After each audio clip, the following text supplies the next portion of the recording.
آموزش تعویض لنت جلوی 405 یا پارسلاری.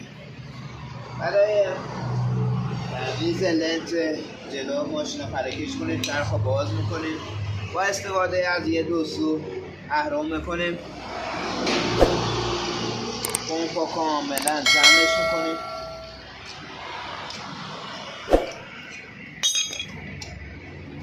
یه دونه پیش دارد اینجا با آچار 13 بازش میکنیم.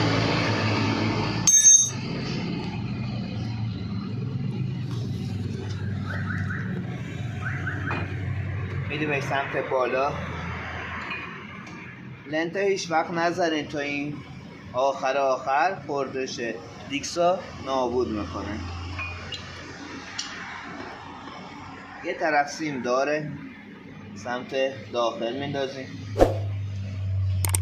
این طرف هم که معمولیه نیست. سیم وسط سیلندر خارجش میکنیم.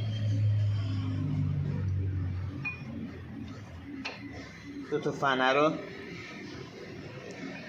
میزون میکنیم. حتما روون بودن این دو پیما مطمئن.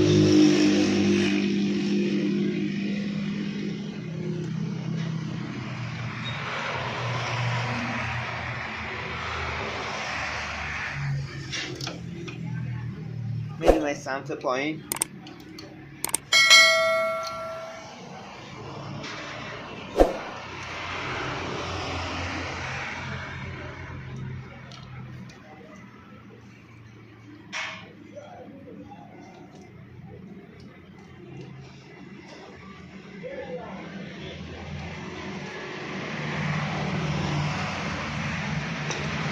یه سیم داره که وصل کنه که این ماشین مدل پایینه و سیمش نابود شده نداره. وقتی که لنت تموم بشه این سیم اخطار میده تو صفحه کیلومتر که این خودرو نداره. بستن لنت که تموم شد حتما با پدال زدن ترمز رو پر کنیم.